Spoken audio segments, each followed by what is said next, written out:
les infos, je ne sais absolument pas où vous pouvez vous procurer ce livre, puisque moi, c'était un livre qu'il y avait dans ma famille, qui appartenait à mes parents, mes grands-parents.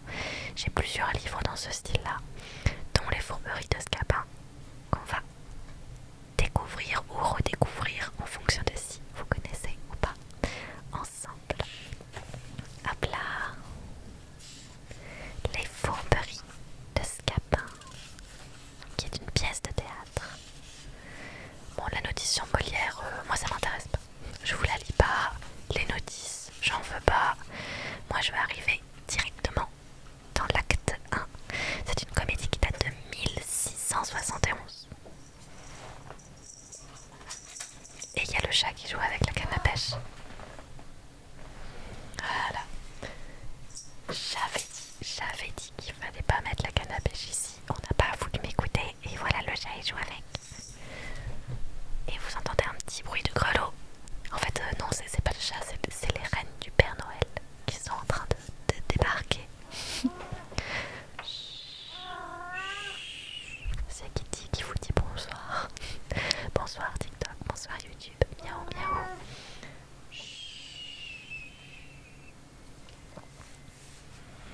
Allez, on va commencer. Acte 1, scène première, avec Octave et Sylvestre comme personnages. Ah, fâcheuse nouvelle pour un cœur amoureux, dure extrémité, où je me vois réduit. Tu viens, Sylvestre, d'apprendre au port que mon père revient. Oui, qu'il arrive ce matin même, et qu'il revient dans la résolution de me marier. Oui. Avec une fille du Seigneur Géronte, et que cette fille est mandée de Tarente ici pour cela. Oui. Et tu tiens ces nouvelles de mon oncle, de votre oncle, à qui mon père les a mandées par une lettre. Et cet oncle, dis-tu, c'est toutes nos affaires. Oh, parle si tu veux, et ne te fais point de la sorte arracher les mots de la bouche. Qu'ai-je à parler davantage? Vous n'oubliez aucune circonstance et vous dites les choses tout justement comme elles sont. J'essaye de calmer chat qui est en train de faire je ne sais pas trop quoi. Voilà, elle a trouvé une petite boule de papier. Tous les soirs, c'est quand je lance la lecture qu'elle commence à jouer avec des trucs. Je vous jure, ça fait 3 heures. Elle fait rien, elle est dans le sapin.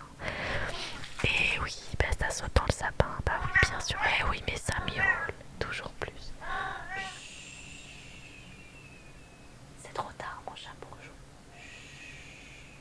C'est fini. C'est pas à 23 heures qu'on joue. Là, on dort.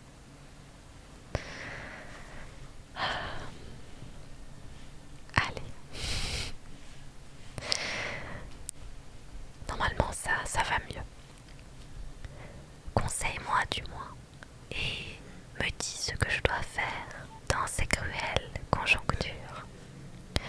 Ma foi, je m'y trouve autant embarrassée que vous, et j'aurais bon besoin que l'on me conseillât moi-même.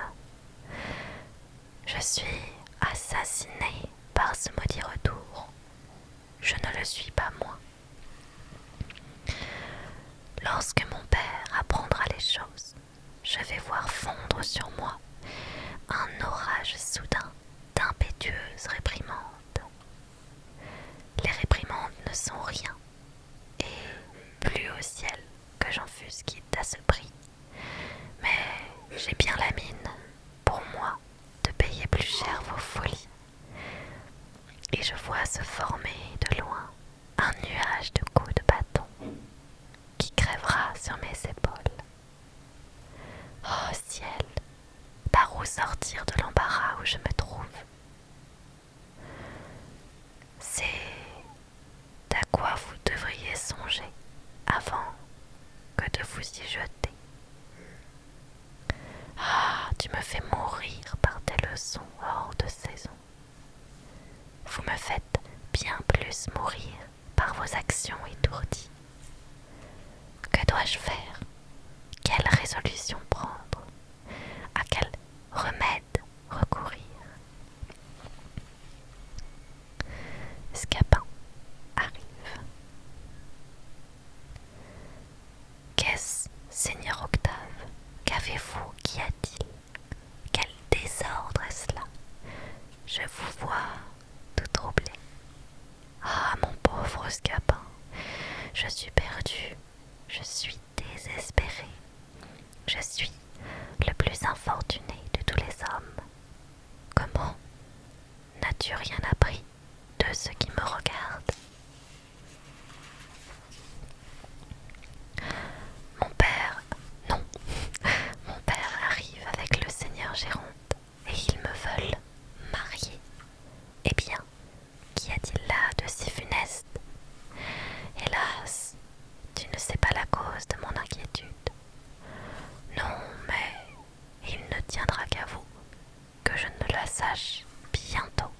Et je suis homme consolatif, homme à m'intéresser aux affaires des jeunes gens. Ah, Scapin, si tu pouvais trouver quelque invention, forger quelques machines pour me tirer de la peine où je suis, je croirais être redevable de plus que de la vie. À vous dire la vérité, il y a peu de choses qui me soient impossibles quand je m'en veux mêler. J'ai sans doute reçu du ciel un génie assez beau pour toutes les fabriques de ces gentillesses d'esprit, de ces galanteries ingénieuses à qui le vulgaire ignorant donne le nom de fourberie. Et je puis dire sans vanité qu'on n'a guère vu d'homme qui fut plus habile ouvrier de ressorts et d'intrigues, qui ait acquis plus de gloire que moi dans ce noble métier. Mais ma foi, le mérite est trop maltraité aujourd'hui.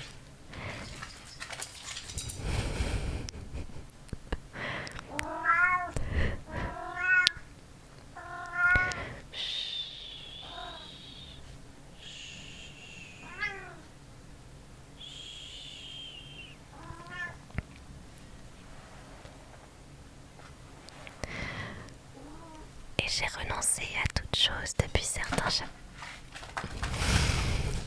Je vais jamais y arriver. Et j'ai renoncé à toute chose depuis certains chagrins d'une affaire qui m'arriva. Comment? Quelle affaire, Scapin?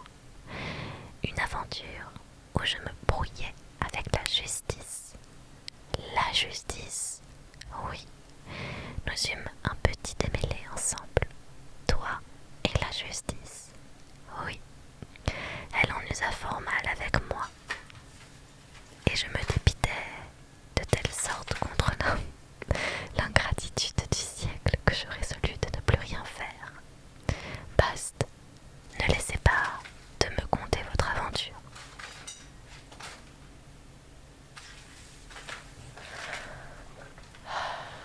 Attendez, je vais essayer de lui retirer ce jouet.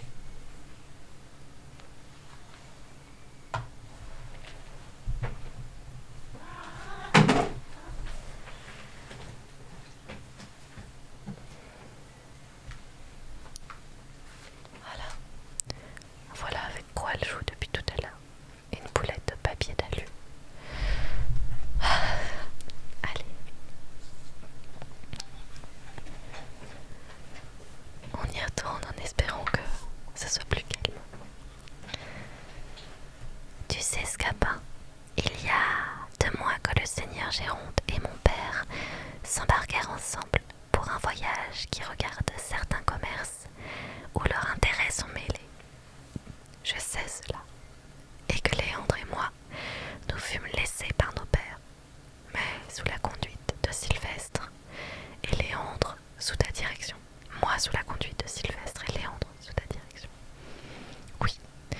me suis fort bien acquittée de ma charge. Quelque temps après, Léandre... Pardon, j'ai la gorge qui grogne. Léandre fit rencontre d'une jeune égyptienne dont il devint amoureux. Je sais cela encore. Comme nous sommes grands amis, il me fit aussitôt confidence de son amour et me mena voir cette fille que je trouvais belle à la vérité, mais non pas tant qu'il voulait que je la trouvasse. Il ne m'entretenua que d'elle chaque jour, m'exagéra à tout moment sa beauté et sa grâce, me loua son esprit et me parloa avec transport des charmes de son entretien, dont il me rapporta jusqu'aux moindres paroles, qu'il s'efforça toujours de me faire trouver les plus spirituelles du monde. Il me querelloa quelquefois de n'être pas assez sensible aux choses qu'il me venoit dire, et me blâmoit sans cesse de l'indifférence où j'étois pour les feux de l'amour.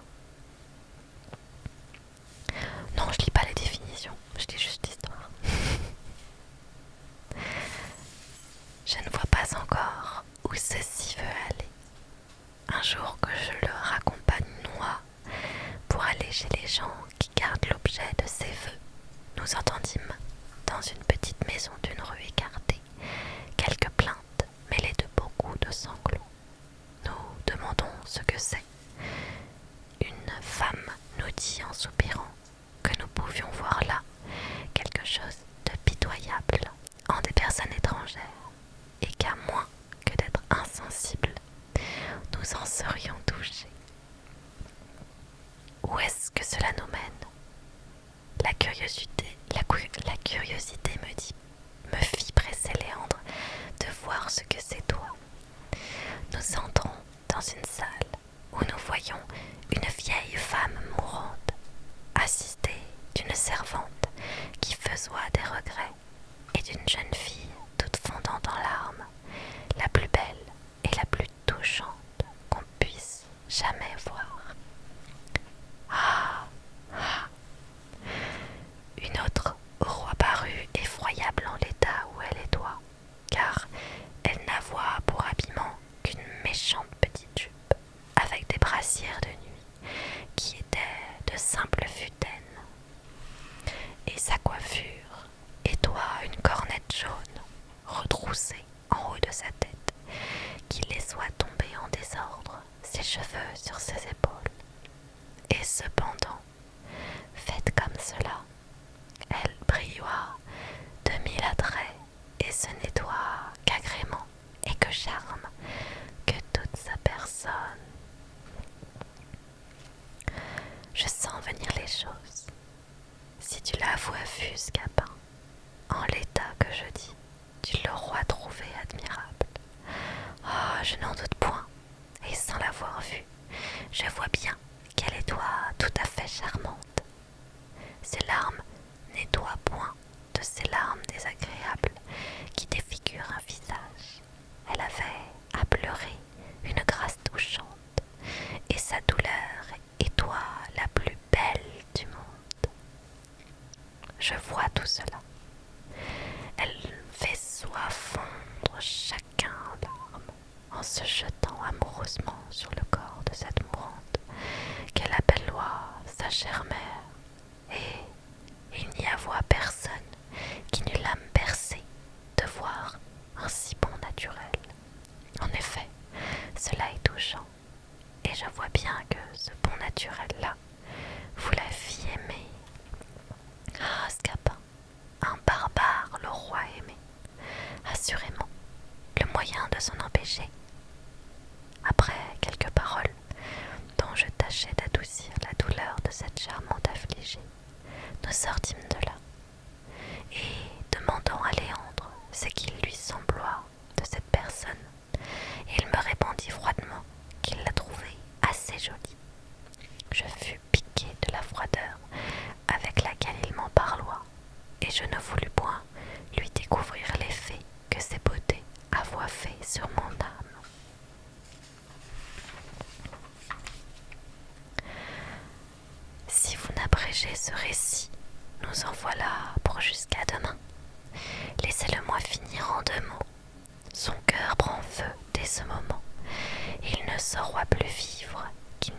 consoler son aimable affligé.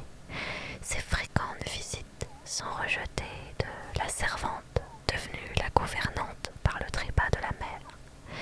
Voilà mon homme au désespoir. Il presse, supplie, conjure, point d'un fer. On lui dit que la fille, quoique sans bien et sans appui, est de famille honnête, et qu'à moins que de l'épouser, on ne peut souffrir des poursuites.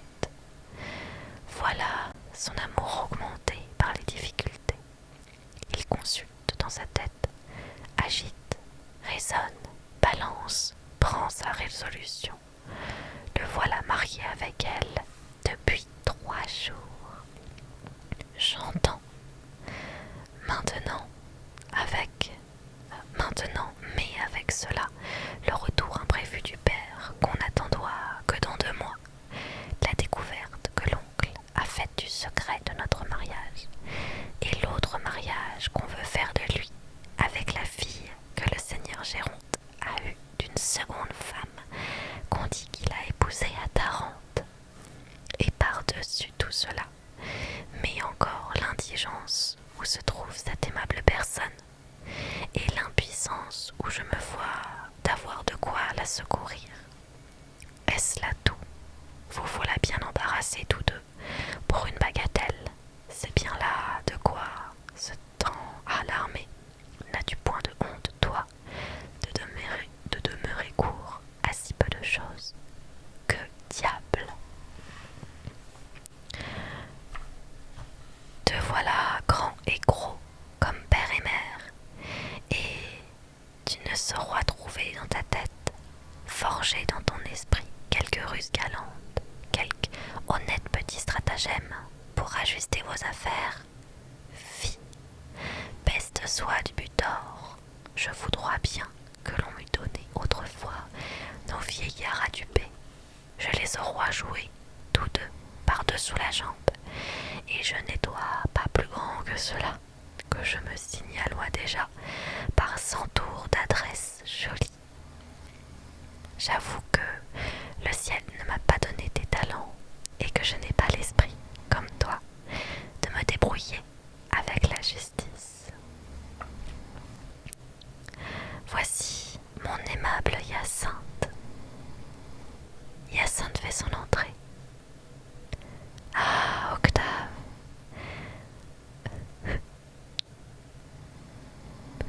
Alors vous entendez peut-être des ronflements en arrière-plan. Je suis désolée pour ça, je peux rien faire. J'espère que ça vous apaisera. Ah, Octave, est-il vrai ce que Sylvestre vient de dire à Nérine, que votre père est de retour et qu'il veut vous marier? Oui, belle Hyacinthe, et ces nouvelles m'ont donné une atteinte cruelle. Mais que vois-je? Vous pleurez. Pourquoi ces larmes? Me soupçonnez-vous, dites-moi, de quelque infidélité, et n'êtes-vous pas assuré de l'amour que j'ai pour vous? Oui, Octave, je suis sûre que vous m'aimez, mais je ne le suis pas que vous m'aimiez toujours. Ah, peut-on vous aimer qu'on ne vous aime toute sa vie? J'ai ouï dire, Octave, que votre sexe aime moins longtemps que le nôtre, et que les ardeurs que les hommes font voir sont des feux qui s'éteignent aussi facilement qu'ils naissent. Ah, ma chère Hyacinthe, mon cœur n'est donc pas fait comme celui des autres hommes, et je sens bien, pour moi, que je vous aimerai jusqu'au tombeau.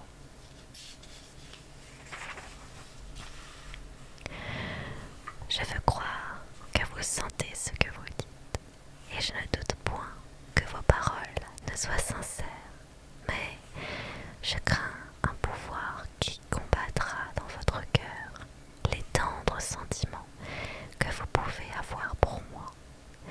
Vous dépendez d'un père qui veut vous marier à une autre personne, et je suis sûre que je mourrai si ce malheur m'arrive. Non,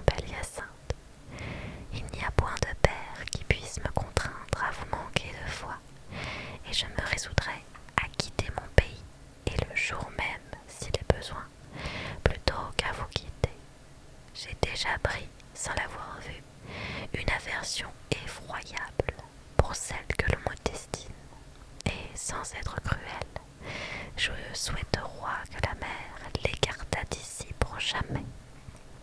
Ne pleurez donc point, je vous prie, mon aimable Hyacinthe, car vos larmes me tuent, et je ne les puis voir sans me sentir percer le cœur. Puisque vous le voulez, je veux bien essuyer mes pleurs, et j'attendrai d'un œil constant ce qu'il plaira au ciel de résoudre de moi. Le ciel nous sera favorable, et il ne saura m'être contraire si vous m'êtes fidèle. Je le serai assurément. Je serai donc heureuse. Elle n'est pas tant sotte, ma foi, à part, et je la trouve assez passable. Voici un homme qui pourrait bien, s'il le vouloir, nous être dans tous nos besoins d'un secours merveilleux. J'ai fait de grands serments de ne me mêler plus du monde, mais si vous m'en priez bien fort tous deux, peut-être. S'il ne tient qu'à te prier bien fort pour obtenir ton aide, je te conjure de tout mon cœur de prendre la conduite de notre barque. Et vous, ne me dites-vous rien? Je vous conjure à son exemple, par tout ce qui vous est de plus cher au monde, de vouloir servir notre amour. Il faut se laisser vaincre et avoir de l'humanité. Allez, je veux m'employer pour vous. Crois que... Chut. Allez-vous-en, vous, et soyez en repos. Et vous, préparez-vous à soutenir avec fermeté l'abord de votre père. Je t'avoue que cet abord me fait trembler par avance, et j'ai une timidité naturelle que je ne saurais vaincre.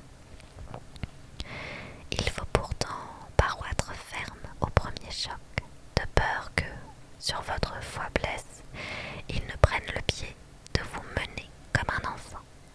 Là, tâchez de vous composer par étude, un peu de hardiesse, et songez à répondre résolument sur tout ce qu'il pourra vous dire. Je ferai du mieux que je pourrai. Ça, essayons un peu pour vous accoutumer. Répétons un peu votre rôle et voyons si vous ferez bien. Allons, la mine résolue, la tête haute, les regards assurés.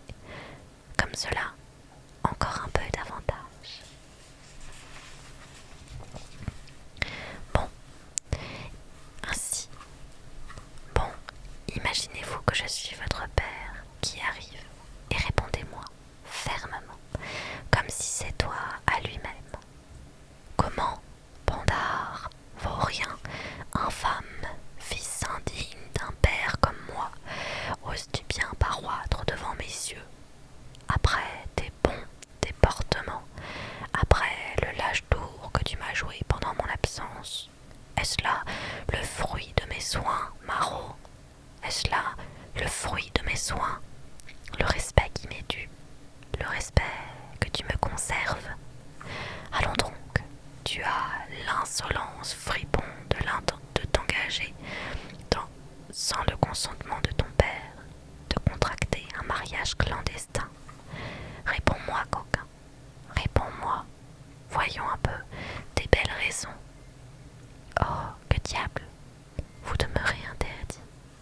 C'est que je m'imagine que c'est mon père que j'entends. Et oui, c'est par cette raison qu'il ne faut pas être comme un innocent.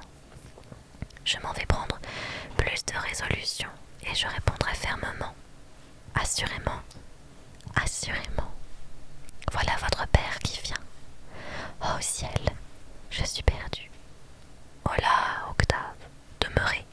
Octave, le voilà enfui. Oh, quelle pauvre espèce d'homme. Ne laissons pas d'attendre le vieillard. Que lui dirai-je? Laisse-moi dire, moi, et ne fais que me suivre.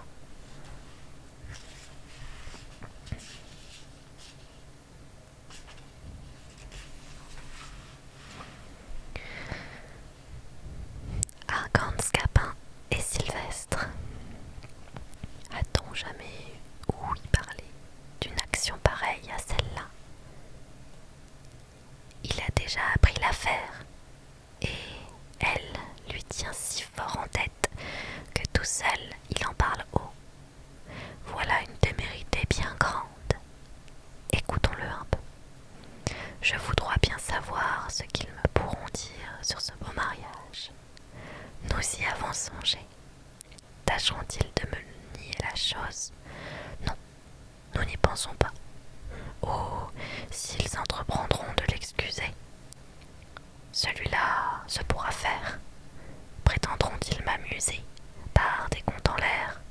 Peut-être. Tous leurs discours seront inutiles. Nous allons voir. Et ils ne m'en donneront point à garder. Ne jurons rien.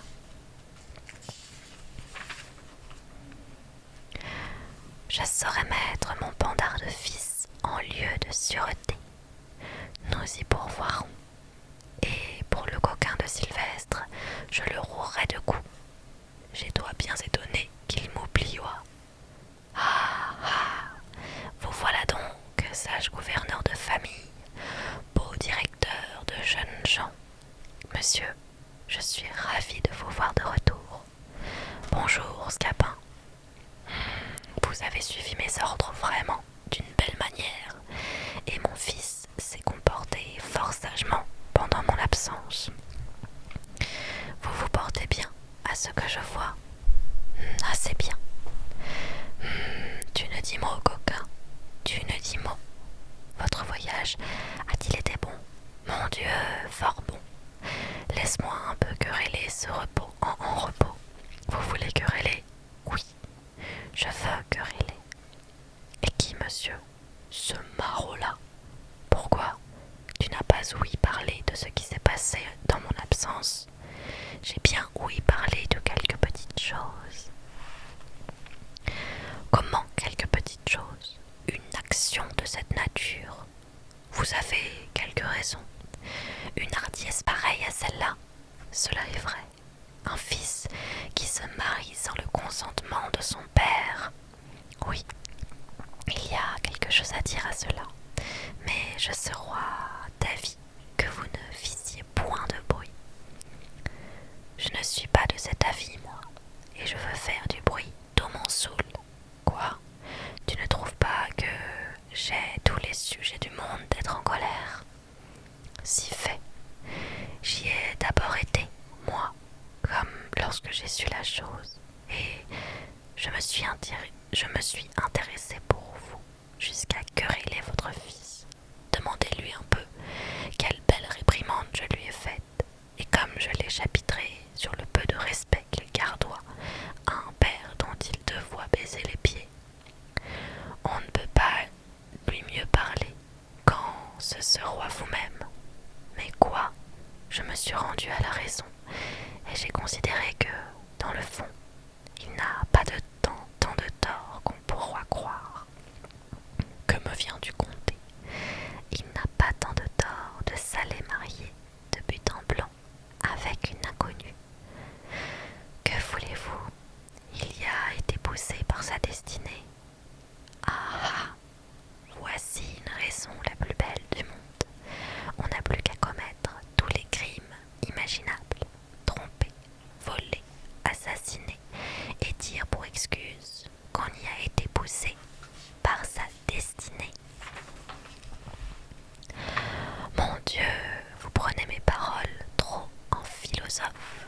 Je veux dire qu'il s'est trouvé finalement engagé dans cette affaire. Et pourquoi s'y engageoit-il? Voulez-vous qu'il soit aussi sage que vous? Les jeunes gens sont jeunes, et n'ont pas toute la prudence qu'il leur faudra pour ne rien faire que de raisonnable. Témoin notre Léandre, qui, malgré toutes mes leçons, malgré toutes mes remontrances, est allé faire de son côté pis encore que votre fils. Je voudrais bien savoir si vous-même n'avez pas été jeune et n'avez pas dans votre temps fait des fraudaines comme les autres. Cela est vrai, j'en demeure d'accord, mais je m'en suis toujours tenu à la galanterie, et je n'ai point été jusqu'à faire ce qu'il a fait. Que vouliez-vous qu'il fît? Il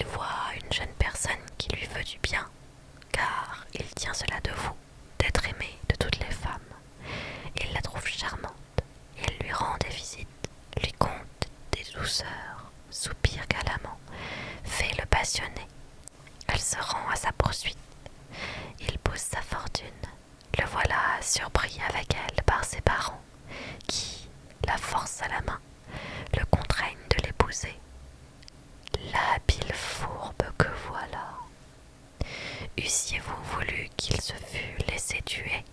Il vaut mieux encore être marié qu'être mort.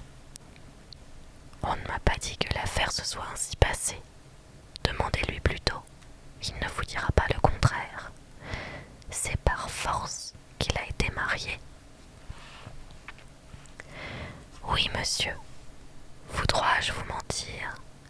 Il devra donc aller tout aussitôt protester de violence chez un notaire. C'est ce qu'il n'a pas voulu faire. Cela m'aura donné plus de facilité à rompre ce mariage. Rompre ce mariage? Oui. Vous ne le romprez point. Je ne le romprai point. Non. Quoi? Je n'aurai pas pour moi les droits de père et la raison de la violence qu'on a faite à mon fils. C'est une chose dont il ne demeurera pas d'accord. Il n'en demeurera pas d'accord. Non, mon fils, votre fils. Voulez-vous qu'il confesse qu'il ait été capable de crainte et que ce soit par force qu'on lui ait fait faire les choses? Il n'a garde d'aller avouer cela. Ce sera se faire tort et se montrer indigne d'un père comme vous. Je me moque de cela.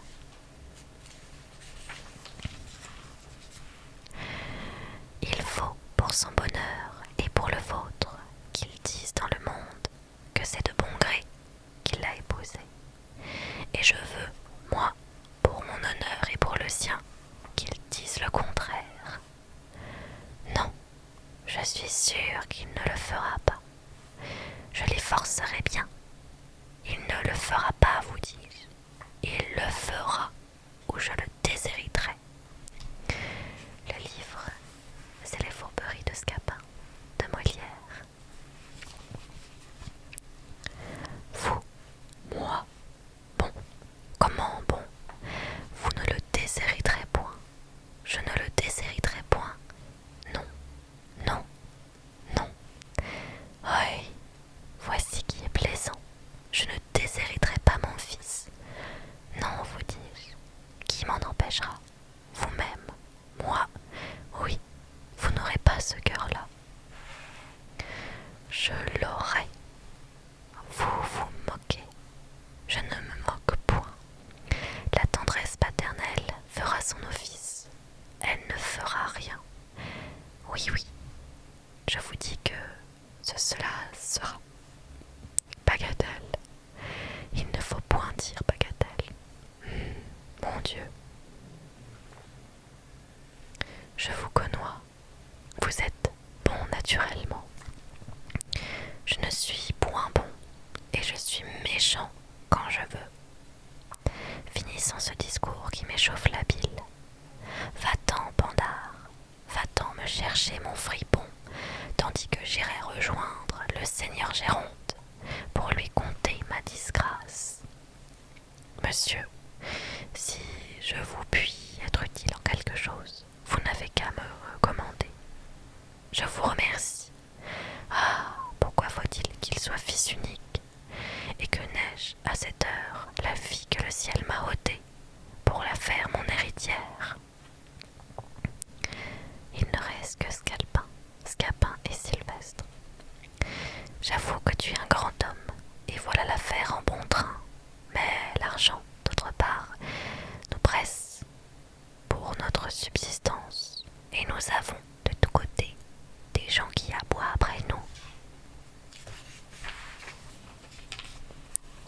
Laisse-moi faire, la machine est trouvée.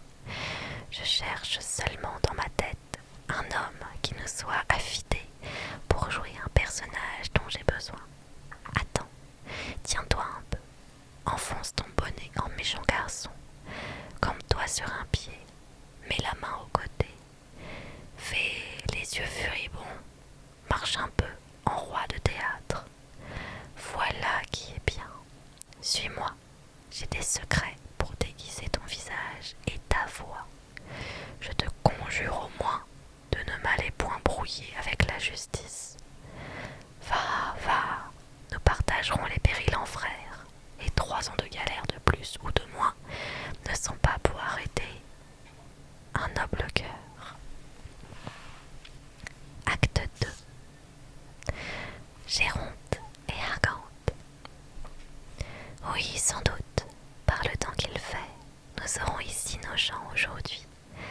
Et un matelot qui vient de Tarente m'a assuré qu'il avait vu mon homme qui est toi près de s'embarquer.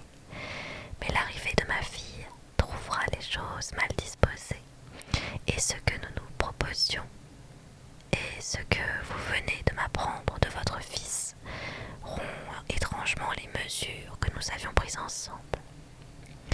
Ne vous mettez pas en peine, je vous réponds de renverser tout cet obstacle, et j'y vais travailler de ce pas. Ma foi, Seigneur Argante, voulez-vous que je vous dise? L'éducation des enfants est une chose à quoi il faut s'attacher fortement. Sans doute. À quel propos cela? À propos de ce que les mauvais déportements des jeunes gens viennent le plus souvent de la mauvaise éducation que leur père leur donne. Cela arrive parfois, mais que voulez-vous dire par là? Ce que je veux dire par là, oui, que si vous aviez en brave père bien moroginer votre fils, il ne vous saura pas jouer le tour qu'il vous a fait. Fort bien, de sorte donc que vous avez bien mieux m'originer le vôtre, sans doute, et je serai bien fâché qu'il m'eût rien fait approchant de cela.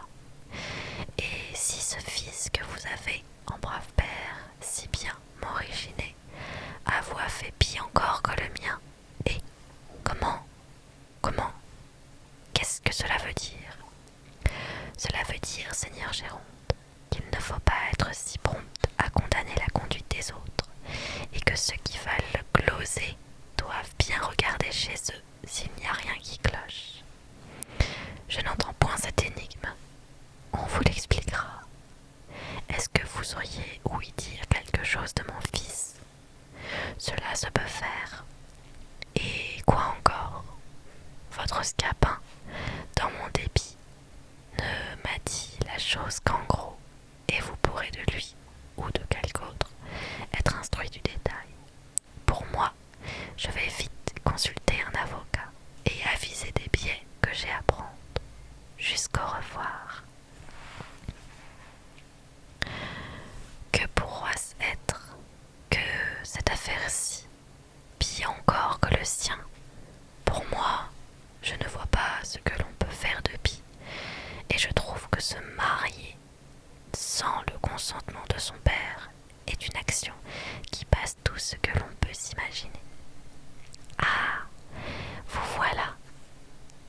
Ah, mon père, que j'ai de joie de vous voir de retour. Doucement, parlons un peu d'affaires. Souffrez que je vous embrasse et que... Doucement, vous dis-je. Quoi? Vous me refusez, mon père, de vous exprimer mon transport par mes embrassements? Oui, nous avons quelque chose à démêler ensemble. De quoi?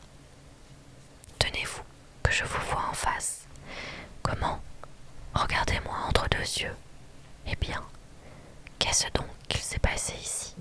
Ce qui s'est passé? Oui. Qu'avez-vous fait dans mon absence? Que voulez-vous, mon père, que j'ai fait? Ce n'est pas moi qui veux que vous ayez fait, mais qui demande ce que c'est que vous avez fait. Moi, je n'ai fait aucune chose dont vous ayez lieu de vous plaindre. Aucune chose. Non, vous êtes bien résolu. C'est que je suis sûre de mon innocence. Scapin, pourtant, a dit de vos nouvelles. Scapin? Ah! Ce mot vous fait rougir. Il vous a dit quelque chose de moi. Ce lieu n'est pas tout à fait propre à éviter cette affaire, et nous allons l'examiner ailleurs. Qu'on se rende au logis. J'y vais revenir tout à l'heure. Ah, traître s'il faut que tu me déshonores. Je te renonce pour mon fils, et tu peux bien pour jamais te résoudre à fuir de ma présence. Octave Scapin et Léandre. Me trahir de cette manière, un coquin qui doit, par sans raison, être le premier à cacher les choses que je lui confie, est le premier allez découvrir à mon père. Ah, je jure le ciel que cette trahison ne demeurera pas impunie. Mon cher Scapin, que ne dois-je point à tes soins, que tu es un homme admirable, et que le ciel m'est favorable de t'envoyer à mon secours. Ah, vous voilà, je suis ravie de vous trouver, monsieur le coquin. Monsieur, votre serviteur, c'est trop d'honneur que vous me faites. Vous faites le méchant plaisant. Ah, je vous apprendrai. Monsieur. Ah, Léandre. Non, Octave, ne me retenez point, je vous prie. Eh, monsieur, de grâce, laissez-moi contenter mon ressentiment. Au nom de l'amitié, Léandre, ne le maltraitez point. Monsieur, que vous ai-je fait? Ce que tu m'as fait, traître. Eh, doucement. Non, Octave, je veux qu'il me confesse lui-même tout à l'heure la perfidie qu'il m'a faite. Oui, coquin, je sais le trait que tu m'as joué. On vient de me l'apprendre. Et tu ne croyais pas peut-être que l'on me dût révéler ce secret. Mais je veux en avoir la confession de ta propre bouche, où je vais te passer cette épée au travers du corps. Ah, monsieur, auriez-vous bien ce cœur-là? Parle donc. Je vous ai fait quelque chose, monsieur. Oui, coquin. Et ta conscience ne me dit trop ce que c'est. Je vous assure que je l'ignore. Tu l'ignores, Léandre? Eh bien, monsieur, puisque vous le voulez, je vous confesse que j'ai bu avec mes amis ce petit carton de vin d'Espagne dont vous fit présent il y a quelques jours, et que c'est moi qui fis une fente au tonneau et répandis de l'eau autour pour faire croire que le vin s'est toi échappé. C'est toi, Bandard, qui m'as bu mon vin d'Espagne et qui a été cause que j'ai tant querellé la servante, croyant que c'est toi, elle, qui m'avoua fait le tour. Oui, monsieur, je vous en demande pardon. Je suis bien aise d'apprendre cela, mais ce n'est pas l'affaire dont il est question maintenant. Ce n'est pas cela, monsieur. Non, c'est une autre affaire qui me touche bien plus, et je veux que tu me la dises. Monsieur, je ne me souviens pas d'avoir fait autre chose. Tu ne veux pas parler? Hé, Doudou. Oui, monsieur, il est vrai qu'il y a 3 semaines, vous m'envoyâtes porter le soir une petite montre à la jeune égyptienne que vous aimez. Je revins au logis, mes habits tout couverts de boue et le visage plein de sang, et vous dis que j'avois trouvé les voleurs qui m'avoient bien battu et m'avoient dérobé la montre. C'était moi, monsieur, qui l'avois retenue. C'est toi qui as retenu ma montre.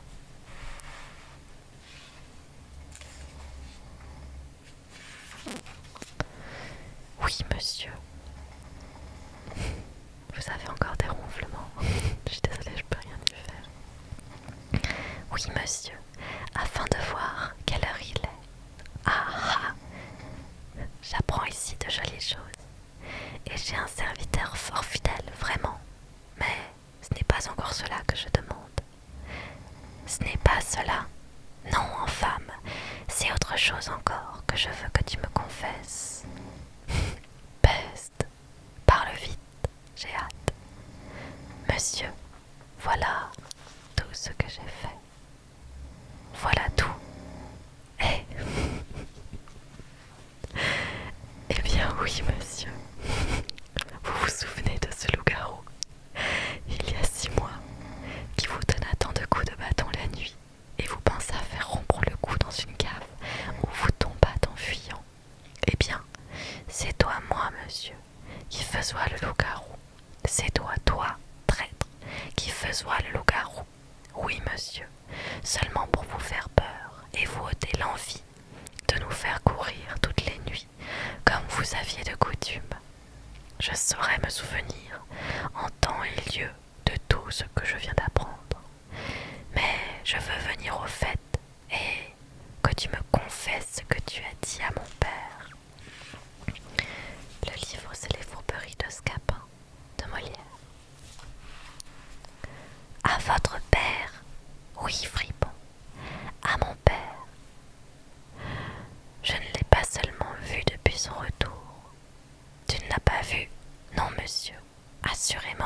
Assurément, c'est une chose que je vais vous faire dire par lui-même. C'est de sa bouche que je le tiens pourtant. Avec votre permission, il n'a pas dit la vérité. Karl fait son entrée. Monsieur, je vous apporte une nouvelle qui est fâcheuse pour votre amour. Comment? Vos Égyptiens sont sur le point de vous enlever Zerbinette, et elle-même, les larmes aux yeux, m'a chargé de venir promptement vous dire que, si dans 2 heures vous ne songez pas à porter l'argent qu'ils vous ont demandé pour elle, vous l'allez perdre pour jamais. Dans 2 heures? Dans 2 heures? Ah, mon pauvre Scapin, j'implore ton secours. Ah, mon pauvre Scapin, je suis mon pauvre Scapin à cette heure qu'on a besoin de moi. Va, je te pardonne tout ce que tu viens de me dire, et pis encore, si tu me l'as fait. Non, non, ne me pardonnez rien. Passez-moi votre épée au travers du corps. Je serais ravie que vous me tuiez. Non, je te conjure plutôt de me donner la vie en servant mon amour. Point, point, vous ferez mieux de me tuer. Tu m'es trop précieux, et je te prie de vouloir employer pour moi ce génie admirable qui vient à bout de toutes choses. Non, tuez-moi, vous dis-je. Ah, de grâce, ne songe plus à tout cela, et pense à me donner le secours que je te demande. Scapin, il faut faire quelque chose pour lui. Le moyen, après une avanie de la sorte, je te conjure d'oublier mon emportement et de me prêter ton adresse. Je joins mes prières aux siennes. J'ai cette insulte-là sur le cœur. Il faut quitter ton ressentiment. Voudras-tu m'abandonner, Scapin, dans la cruelle extrémité où se voit mon amour? Venir faire à l'improviste un affront comme celui-ci. J'ai tort, je le confesse, me traiter de coquin, de fripon, de bandard, d'infâme. J'en ai tous les regrets du monde. Me vouloir passer son épée au travers du corps, je t'en demande pardon de tout mon cœur. Et s'il ne tient qu'à me jeter à tes genoux, tu m'y vois, Scapin, pour te conjurer encore une fois de ne point m'abandonner. Ah, ma foi, Scapin, il se faut rendre à cela. Levez-vous, une autre fois, ne soyez point si prompt. Me promets-tu de travailler pour moi? On y songera, mais tu sais que le temps presse. Ne vous mettez pas en peine. Combien est-ce qu'il faut? 500 écus, et à vous 200 pistoles. Je veux tirer cet argent de vos pères. Pour ce qui est du vôtre, la machine est déjà toute trouvée. Et quant au vôtre, bien qu'avare au dernier degré, il y faudra moins de façon encore, car vous savez que, pour l'esprit, il n'en a pas, grâce à Dieu. Grande provision, et de le livre pour une espèce d'homme à qui l'on fera toujours croire tout ce que l'on voudra. Cela ne vous offense point, il ne tombe entre lui et vous aucun soupçon de ressemblance, et vous savez assez l'opinion de tout le monde qu'il veut qu'il ne soit votre père que pour la forme. Tout beau, Scapin. Bon, on fait bien sculpture de cela. Vous moquez-vous? Mais j'aperçois venir le père d'Octave. Commençons par lui, puisqu'il se présente. Allez-vous-en tous les deux, et vous avertissez votre Sylvestre de venir vite jouer son rôle. Arcante et Scapin, le voilà qui rumine. Avoir si peu de conduite et de considération, s'aller jeter dans un engagement comme celui-ci. Ah, jeunesse impertinente. Monsieur votre serviteur. Bonjour, Scapin. Vous rêvez à l'affaire de votre fils. Je t'avoue que cela me donne un furieux chagrin. Monsieur, la vie est mêlée de traverses. Il est bon de s'y tenir sans cesse préparé. j'ai ouï dire qu'il y a longtemps une parole d'un ancien que j'ai toujours retenue. Quoi? Que pour peu qu'un père de famille ait été absent de chez lui, il doit promener son esprit sur tous les fâcheux accidents que son retour peut rencontrer. Se figurer sa maison brûlée, son argent dérobé, sa femme morte, son fils estropié, sa fille subornée, et ce qu'il trouve qui ne lui est point arrivé, l'imputer à bonne fortune. Pour moi, j'ai pratiqué toujours cette leçon dans ma petite philosophie, et je ne suis jamais revenu au logis que je ne me sois tenu prêt à la colère de mes maîtres, aux réprimandes, aux injures, aux coups de pied au cul, aux bastonnades, aux étrivières, et ce qui a manqué à m'arriver, j'en ai rendu grâce à mon bon destin. Oui, c'était Harry Potter que je lisais avant, mais j'ai fini les tomes.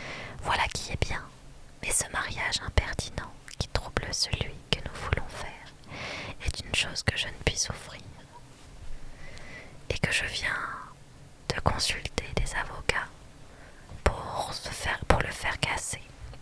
Ma foi, monsieur, si vous m'en croyez, vous tâcherez par quelque autre voie d'accommoder l'affaire. Vous savez ce que c'est que les procès de ce pays-ci, et vous allez vous enfoncer dans d'étranges épines. Tu as raison, je le vois bien, mais quelle autre voie? Je pense que j'en ai trouvé une. La compassion que m'a donnée tantôt votre chagrin m'a obligé à chercher dans ma tête quelques moyens pour vous tirer d'inquiétude, car je ne saurais voir d'honnêtes pères chagrinés par leur enfant que cela ne m'émeuve, et de tout temps je me suis senti pour votre personne une inclination particulière. Je te suis obligée. J'ai donc été trouver le frère de cette fille qui a été épousée. C'est un de ces braves de profession, de ces gens qui sont au coup d'épée, qui ne parlent que d'échiner et ne font non plus de conscience de tuer un homme que d'avaler un verre de vin.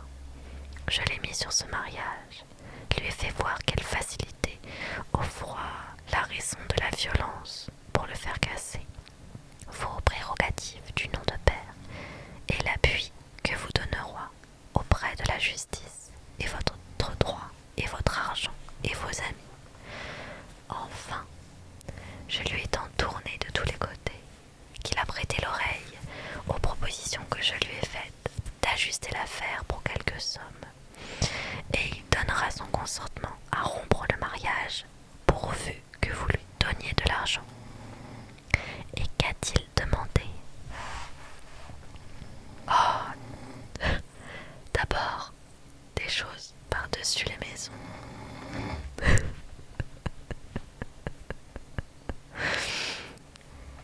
Et quoi?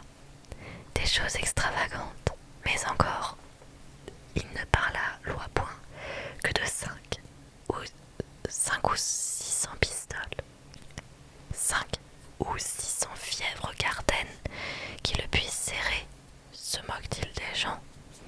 C'est ce que je lui ai dit. J'ai rejeté bien loin de pareilles propositions, et je lui ai bien fait. Il y a un moucheron qui me tourne autour, il me dérange. Et je lui ai bien fait entendre que vous n'étiez point une dupe pour vous demander des 5 ou 600 pistoles. Enfin, après plusieurs discours, voilà où s'est réduit le résultat de notre conférence. Nous voilà au temps, m'a-t-il dit, que je dois partir pour l'armée. Je suis prêt à m'équiper, et le besoin que j'ai de quelque argent me fait consentir malgré moi à ce qu'on me propose. Il me faut un cheval de service, et je n'en saurais avoir un qui soit tant soit peu raisonnable, à moins de 60 pistoles. Eh bien, pour 60 pistoles, je les donne. Il faudra le harnois et les pistolets, et cela ira bien à 20 pistoles encore. 20 pistoles et 60, ce sera 80. justement. C'est beaucoup, mais soit, je consens à cela. Il me faut aussi un cheval pour monter mon valet, qui coûtera bien 30 pistoles.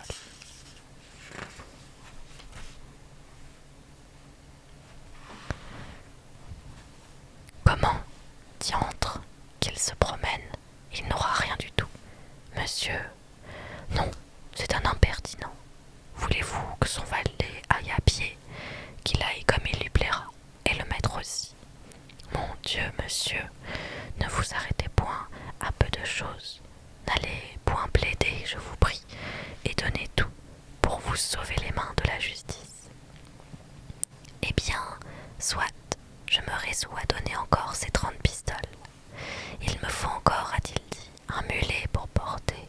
Oh, qu'il aille au diable avec son mulet, c'en est trop, et nous irons devant les juges. De grâce, monsieur. Non, je n'en ferai point, je n'en ferai rien. Monsieur, un petit mulet, je ne lui donnerai pas seulement un âne. Considérez, non, j'aime mieux plaider. Et, monsieur, de quoi parlez-vous là? Et à quoi vous résolvez-vous? Jetez les yeux sur les détours de la justice. Voyez combien d'appels et de degrés de juridiction, combien de procédures embarrassantes, combien d'animaux ravissants par les griffes desquels il vous faudra passer, sergent, procureur, avocat, greffier, substitut, rapporteur, juge et leurs clercs. Il n'y a pas un de tous ces gens-là qui, pour la moindre chose, ne soit capable de donner un soufflet au meilleur droit du monde. Un sergent baillera de faux exploits sur quoi vous serez condamné sans que vous le sachiez. Oh. Ah, j'ai eu une petite interférence, je suis désolée, je sais pas pourquoi. Ah. Je suis désolée, je sais pas d'où ça vient. Et ça suffit là. Je sais plus où j'étais. Ah mais c'est pas possible. Pourquoi ça?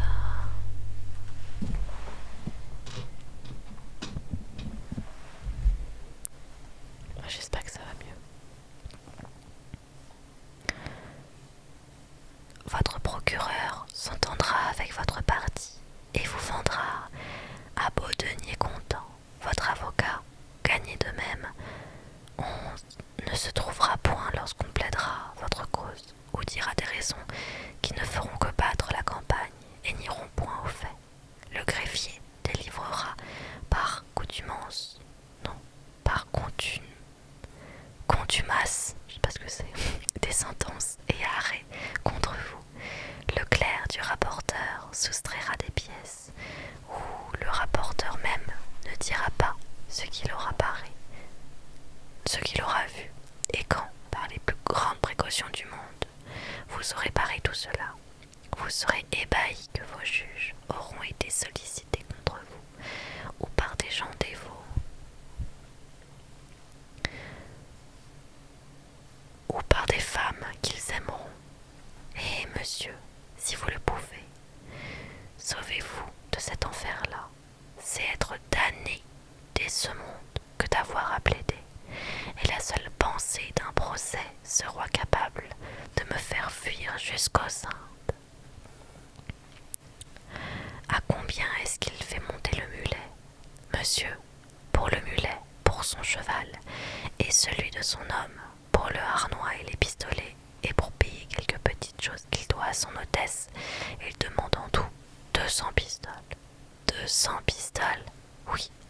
Allons, allons, nous plaiderons. Faites réflexion. Je plaiderai.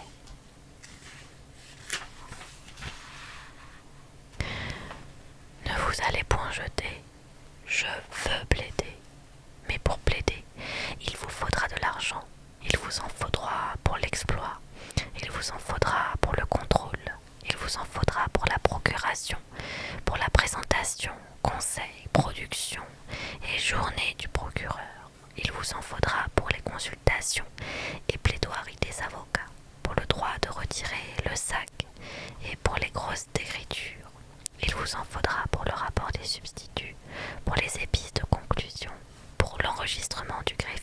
façon d'appointement, sentence et arrêt, contrôle, signature et expédition de leur clerc, sans parler de tous les présents qu'il faudra faire. Donnez cet argent-là à ces hommes-ci. Vous voilà hors d'affaire. Comment 200 pistoles? Oui, vous y gagnerez.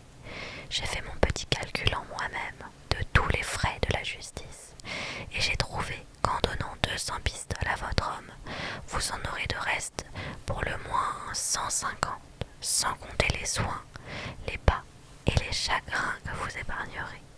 Quand il y aura à essuyer que les sottises que disent devant tout le monde de méchants plaisants d'avocats, j'aimerais mieux donner 300 pistoles que de plaider.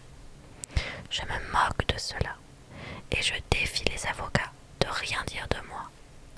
Vous ferez ce qu'il vous plaira, mais si j'ai droit que de vous, je fuirai les procès. Je ne donnerai point 200 pistoles. Voici l'homme dont il s'agit. Sylvestre fait son entrée. Scapin, fais-moi connaître un peu cette Argante qui est père d'Octave. Pourquoi, monsieur?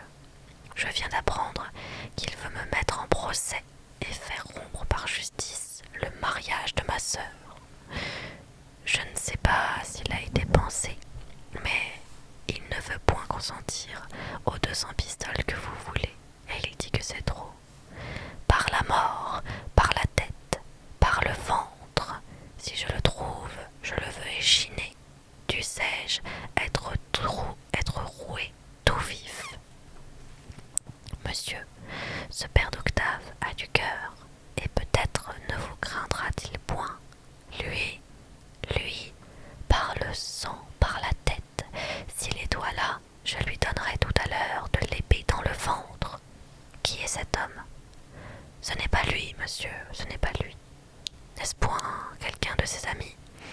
Non, monsieur, au contraire, c'est son ennemi capital. Son ennemi capital? Oui. Ah, parbleu, j'en suis ravi. Vous êtes ennemi, monsieur, de ce faquin d'Argante, et oui, je vous en réponds. Touchez-la, touchez, je vous donne ma parole, et vous jure sur mon honneur, par l'épée que je porte, par tous les serments que je saurai faire, qu'avant la fin du jour, je vous déferai de ce maraud fieffé, de ce faquin d'Argante. Reposez-vous sur moi. Monsieur, les violences en ce pays ne sont guère souffertes. Je me moque de tout, je n'ai rien à perdre. Il se tiendra sur ses gardes assurément. Il a des parents, des amis et des domestiques dont il se fera un secours contre votre ressentiment. C'est ce que je demande, morbleu, c'est ce que je demande. Ah, tête, ah, ventre, je ne le trouvai-je à cette heure, avec tout son secours, que ne paroit-il à mes yeux, au milieu de 30 personnes, que ne les vois-je fondre sur moi, les armes à la main? Comment, maraud, vous avez la hardiesse de vous attaquer à moi? Allons, morbleu, tu, point de quartier, donnons, ferme, poussons, bon pied, bon œil. Ah, coquin, ah, canaille, vous en voulez par là? Je vous en ferai tâter votre soule. Soutenez, maraud, soutenez. Allons à cette botte, à cette autre, à celle-ci, à celle-là. Comment? Vous reculez? Pied ferme, morbleu, pied ferme. Monsieur, nous n'en sommes pas. Voilà qui vous apprendra à vous oser jouer à moi.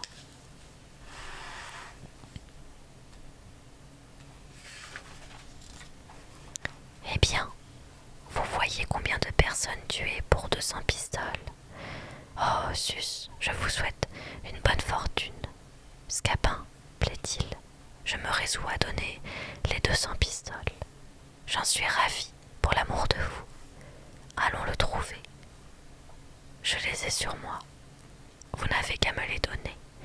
Il ne faut pas, pour votre honneur, que vous paroissiez là, après avoir passé ici pour autre que ce que vous êtes. Et de plus, je crains droit qu'en vous faisant connaître, il n'alla s'aviser de vous demander davantage. Oui, mais je roi était bien aise de voir comme je donne mon argent. Est-ce que vous vous défiez de moi? Non pas, mais...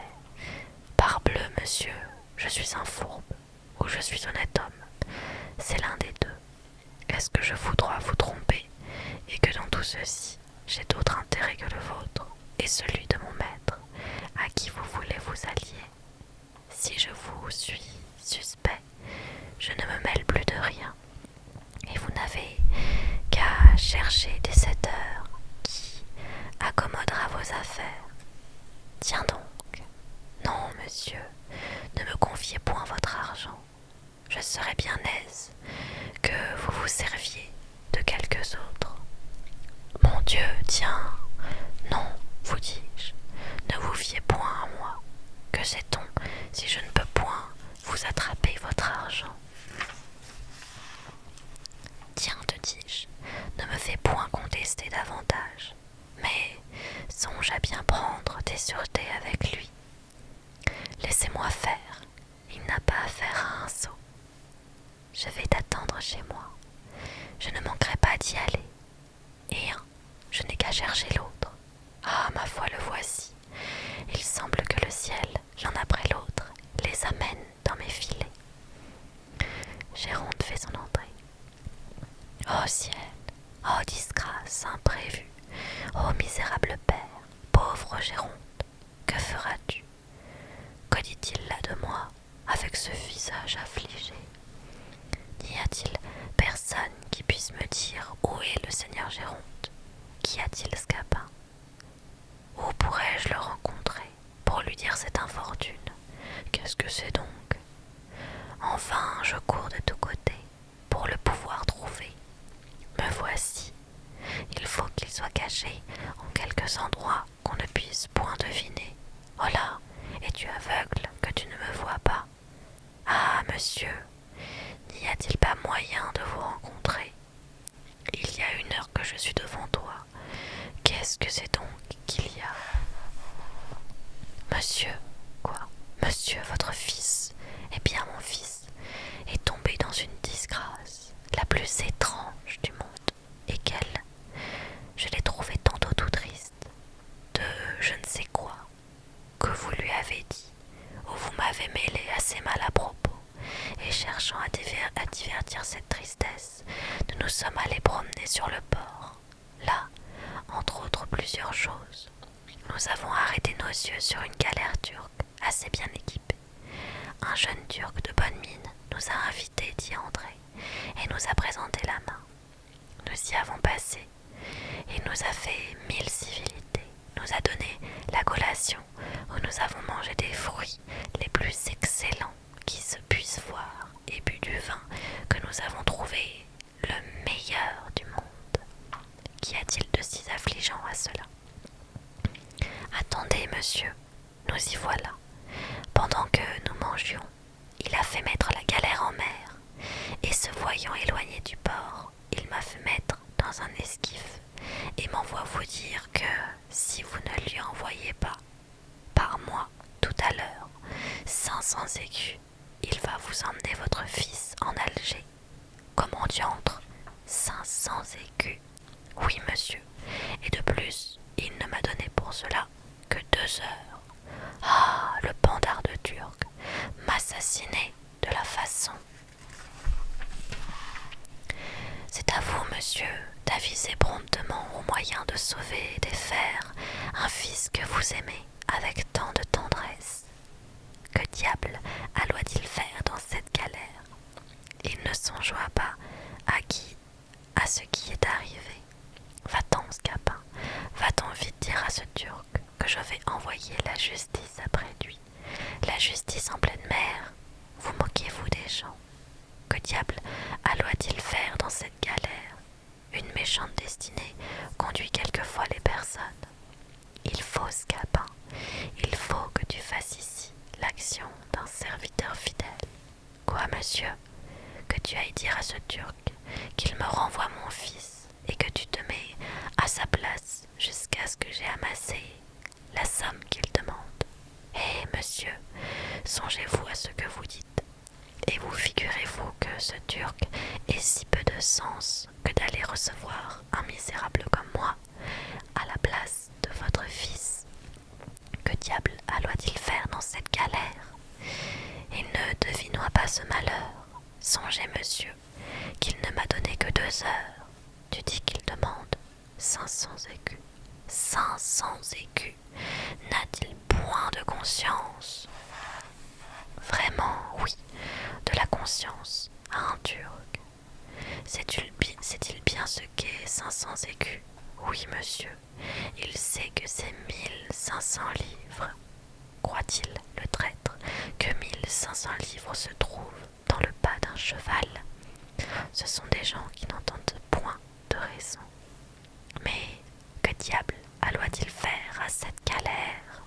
Il est vrai, mais quoi? On ne prévoyait pas les choses. De grâce, monsieur, dépêchez. Tiens, voilà la clé de mon armoire. Bon, tu l'ouvriras. Fort bien. Tu trouveras une grosse clé du côté gauche, qui est celle de mon grenier. Oui, tu iras prendre toutes les hardes qui sont dans cette grande manne, et tu les vendras au fripier pour aller racheter mon fils. Et monsieur, rêvez-vous, je n'aurai pas 100 francs de tout ce que vous dites, et de plus, vous savez le peu de temps qu'on m'a donné. Mais que diable alloit-il faire à cette galère? Oh, que de paroles perdues! Laissez-la cette galère. Et songez que le temps presse, et que vous courez risque de perdre votre fils. Hélas, mon pauvre maître, peut-être que je ne te verrai de ma vie, et qu'à l'heure que je parle, on t'emmène esclave en Alger. Mais le ciel me sera témoin que j'ai fait pour toi tout ce que j'ai pu, et que si tu manques à être racheté, il n'en faut accuser que le seul amitié d'un père, que le peu d'amitié d'un père. Attends, Scapin, je m'en vais quérir cette somme. Dépêchez-vous donc vite, monsieur. Je tremble que l'heure ne sonne. N'est-ce pas 400 écus que tu dis? Non, 500 écus. 500 écus, oui. Que diable alloit-il faire à cette galère? Vous avez raison, mais hâtez-vous. N'y avoit-il point d'autres promenades? Cela est vrai, mais faites promptement. Ah, maudite galère! Cette galère lui tient au cœur. Tiens, Scapin, je ne me souviens pas que je viens justement de recevoir cette somme en or, et je ne croyais pas qu'elle dût m'être sitôt ravie. Tiens, va-t'en racheter mon fils. Oui, monsieur, mais dis à ce Turc que c'est un scélérat. Oui, un infâme. Oui, un homme sans foi, un voleur. Laissez-moi faire, qu'il me tire 500 écus contre toutes sortes de droits. Oui, que je ne les lui donne ni à la mort ni à la vie, fort bien, et que si jamais je l'attrape, je saurai me venger de lui. Oui. Ah, va vite, requérir mon fils. Oh là, monsieur. Quoi? Où est donc cet argent? Ne te l'ai-je pas donné? Non, vraiment, vous l'avez remis dans votre poche. Ah, c'est la douleur qui me trouble l'esprit. Je le vois bien. Que diable alloit-il faire dans cette galère? Ah, maudite galère, traître de Turc, à tous les diables. Il ne peut digérer les 500 écus que je lui arrache, mais il n'est pas quitte envers moi, et je veux qu'il me paye en une autre monnaie l'imposture qu'il m'a faite auprès de son fils. Octave Léandre et Scapin. Eh bien, Scapin, as-tu réussi pour moi dans ton entreprise? As-tu fait quelque chose pour tirer mon amour de la peine où il est? Voilà 200 pistoles que j'ai tirées de votre père.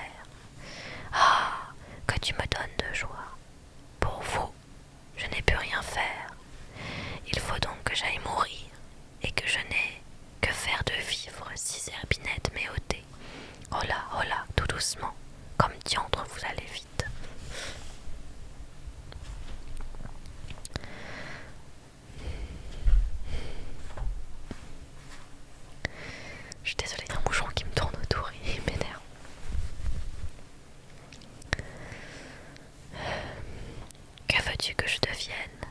Allez, j'ai votre affaire ici. Ah, tu me redonnes la vie, mais à condition que vous me permettez, à moi, une petite vengeance contre votre père, pour le tour qu'il m'a fait. Tout ce que tu voudras, vous me le promettez devant témoin? Oui, tenez, voilà 500 écus. Allons en promptement acheter celle que j'adore. Acte 3. Zerbinette, Hyacinthe, Scapin, Sylvestre. Oui, vos amants ont arrêté entre eux, que vous fussiez ensemble, et nous nous acquittons de l'ordre qu'ils nous ont donné. Un tel ordre n'a rien qui ne me soit fort agréable. Je reçois avec joie une compagne de la sorte.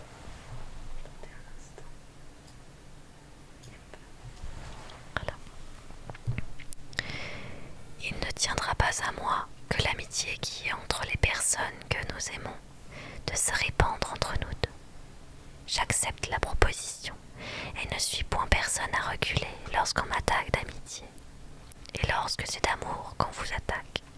Pour l'amour, c'est une autre chose. On y court un peu plus de risques, et je n'y suis pas si hardi. Vous l'êtes, que je crois, contre mon maître maintenant, et ce qu'il vient de faire pour vous doit vous donner du cœur pour répondre comme il faut à sa passion. Je ne m'y fie encore que de la bonne sorte, et ce n'est pas assez pour m'assurer entièrement.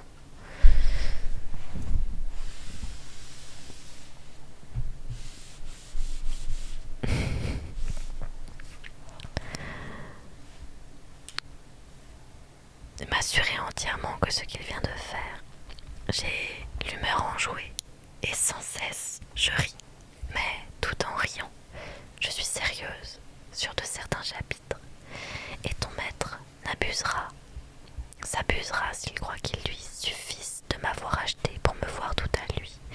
Il doit lui en coûter autre chose que de l'argent. Et pour répondre à son amour de la manière qu'il souhaite, il me faut un don de sa foi, qu'il soit assaisonné de certaines cérémonies qu'on trouve nécessaires. C'est là aussi comme il l'entend. Il se prétend à vous qu'en tout bien et en tout honneur, et je n'aurais pas été homme à me mêler de cette affaire s'il avoir une autre pensée. C'est ce que je veux croire, puisque vous me dites, mais du côté du père, j'y prévois des empêchements. Nous trouverons moyen d'accommoder les choses. La ressemblance de nos destins doit contribuer encore à faire naître notre amitié, et nous nous voyons toutes deux dans les mêmes alarmes, toutes deux exposées à la même infortune. Vous avez cet avantage au moins, que vous savez de qui vous êtes né, et que l'appui de vos parents, que vous pouvez faire connaître, est capable d'ajuster. Tout peut assurer votre bonheur et faire donner un consentement au mariage qu'on trouve fait. Mais pour moi, je ne rencontre aucun secours dans ce que je puis être, et l'on me voit dans un état qui n'adoucira pas les volontés d'un père qui ne regarde que le bien. Mais aussi, avez-vous cet avantage que l'on ne tente point par un autre parti celui que vous aimez. Le changement du cœur d'un amant n'est pas ce qu'on peut le plus craindre. On ne peut naturellement croire assez de mérite pour garder sa conquête. Et ce que je vois le plus redoutable dans les sortes d'affaires, c'est la puissance paternelle auprès de qui tout le mérite ne sert de rien. Hélas, pourquoi faut-il que de justes inclinations se trouvent traversées la douce chose que d'aimer lorsqu'on ne voit point d'obstacle à ces aimables chaînes sont deux cœurs dont deux cœurs se lient ensemble. Vous vous moquez, la tranquillité en amour est un calme désagréable, un bonheur tout uni nous devient ennuyeux. Il faut du haut et du bas dans la vie, et les difficultés qui se mêlent aux choses réveillent les ardeurs, augmentent les plaisirs. Mon Dieu, Scapin, de ce récit qu'on m'a dit qui est si plaisant, du stratagème dont tu t'es avisé pour tirer de l'argent de ton vieillard avare. Tu sais qu'on ne perd point sa peine lorsqu'on me fait un compte et que je le paye assez bien par la joie qu'on m'y voit prendre. Voilà Sylvestre qui s'en acquittera aussi bien que moi. J'ai dans la tête certaines petites vengeances dont je vais goûter le plaisir.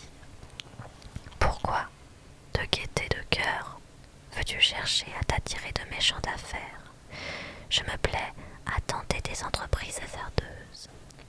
Je te l'ai déjà dit, tu quitteras le dessein que tu as, si tu m'en voulois croire. Oui, mais c'est moi que j'en croirai. À quoi diable te vas-tu amuser? De quoi diable te mets-tu en peine? C'est que je vois que, sans nécessité, tu vas courir risque de t'attirer une venue de coups de bâton. Eh bien, c'est au dépens de mon dos et non pas du tien. Il est vrai que tu es maître de tes épaules et tu en disposeras comme il te plaira. Ces sortes de périls ne m'ont jamais arrêté et je hais ces cœurs pusillanimes qui, pour trop prévoir les suites des choses, n'osent rien entreprendre. Nous aurons besoin de tes soins. Allez, je vous irai bientôt rejoindre.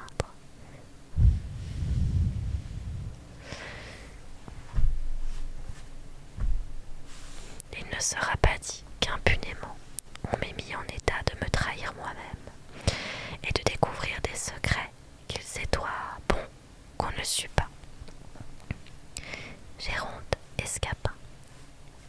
Eh bien, Scapin, comment va l'affaire de mon fils? Votre fils, monsieur, est en lieu de sûreté, mais vous courez maintenant, vous, le péril le plus grand du monde, et je voudrais pour beaucoup que vous fussiez dans votre logis.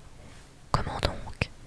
À l'heure que je parle, on vous cherche de toutes parts pour vous tuer. Moi? Oui. Et qui? Le frère de cette personne qu'Octave a épousée. Il croit que le dessein que vous avez de mettre votre fille à la place que tient sa sœur est ce qui pousse le plus fort à faire rompre leur mariage. Et, dans cette pensée, il a résolu hautement de décharger son désespoir sur vous et vous ôter la vie pour venger son honneur. Tous ses amis, gens d'épée comme lui, vous cherchent de tous les côtés et demandent de vos nouvelles.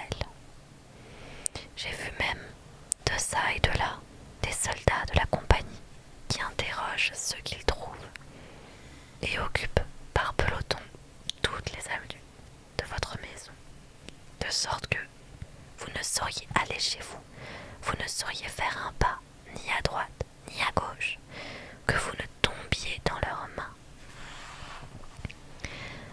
Que ferais-je, mon pauvre Scapin? Je ne sais pas, monsieur, et voici une étrange affaire. Je tremble pour vous depuis les pieds jusqu'à la tête, et... Attendez. Quoi? Non, non, non, ce n'est rien. Ne sauras-tu trouver quelque moyen pour me tirer de peine? J'en imagine bien un, mais je cours à risque, moi, de me faire assommer. Et Scapin, montre-toi serviteur zélé, ne m'abandonne pas, je te prie. Je le veux bien. J'ai une tendresse pour vous qui ne saura souffrir que je vous laisse sans secours. Tu en seras récompensé, je t'assure, et je te promets cet habit-ci, quand je l'aurai un peu usé. Attendez, voici une affaire que je me suis trouvé fort à propos pour vous sauver. Il faut que vous vous mettiez dans ce sac et que... Ah! Non, non, non, non, ce n'est personne. Il faut, dis-je, que vous vous mettiez là-dedans et que vous gardiez de remuer en aucune façon. Je vous chargerai sur mon dos comme un paquet de quelque chose et je vous porterai ainsi au travers de vos ennemis jusque dans votre maison où quand nous serons une fois, nous pourrons nous barricader et envoyer quérir main forte contre la violence. L'invention est bonne, la meilleure du monde, vous allez voir, tu me paieras l'imposture. Et je dis que vos ennemis seront bien attrapés. Mettez-vous bien jusqu'au bout et surtout prenez garde de ne vous point montrer et de ne branlez pas quelque chose qui puisse arriver. Laisse-moi faire, je saurai me tenir. Cachez-vous, voici un spadassin qui vous cherche. Quoi? Je n'aurai pas davantage d'étouée et Géronte, et quelqu'un m'a charité ne m'enseignera pas où il est. Ne branlez pas. Cadédis, je les trouverai, se cacha-t-il au centre de la terre. Je ne vous montrerai pas. Oh, l'homme au sac. Monsieur, j'ai dévaillé un louis et m'enseigne où peut être Géronte. Vous cherchez le seigneur Géronte? Oui, mordi, je le cherche. Et pour quelle affaire, monsieur? Pour quelle affaire? Oui, je veux Cadédis le faire mourir sous les coups de bâton.